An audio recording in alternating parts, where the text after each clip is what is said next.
Now to another story. This weekend marks 4 months since a 5-alarm fire tore through downtown Raleigh. The massive flames and fire you're seeing there damaging 10 buildings, 5 of them severely. It took firefighters hours to extinguish the flames. Smoke could be seen for miles, but today some businesses in the area say they're still feeling the heat.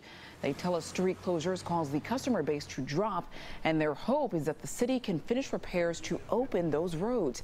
Our Robert Richardson is live in the Glenwood South District with a closer look at the continuing impact of this fire. Robert?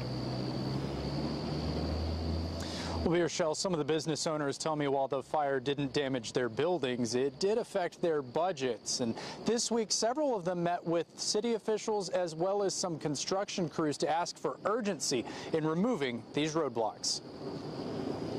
Little City Brewing opened 6 months before the blaze, and the owner says the roadblocks out front have kept crowds from coming. We're probably down to a third or maybe even a quarter of where we should be right now. John Seelbinder says he thought maybe it was just an issue with his business, but recently talked to some of the other nearby owners and found almost all had taken a hit since the fire. They attribute it to the closures of several streets, including Harrington and Lane, and say midday foot traffic in particular is way down. Jones is blocked off.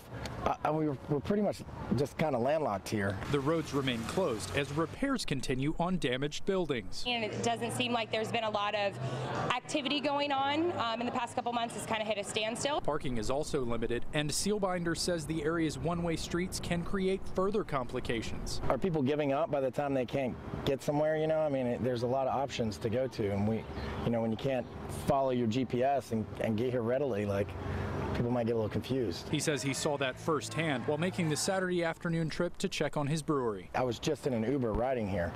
It said to go up to Lane Street and take a left. If she had taken that left, she'd have hit a dead end, had to turn back around, come back up Capitol Boulevard, taken a right onto Hillsborough Street, which would have put her onto Harrington Street, which is also closed. He also says the area's lost residents, and local businesses are doing their best to keep those who've stayed. A lot of them have struggled through a lot of things, so we've tried to be there and be a place that they can release and enjoy themselves still. They've been coming here for a long time, and we still want them to be able to come. They say they're now conceiving creative ways to create new customers.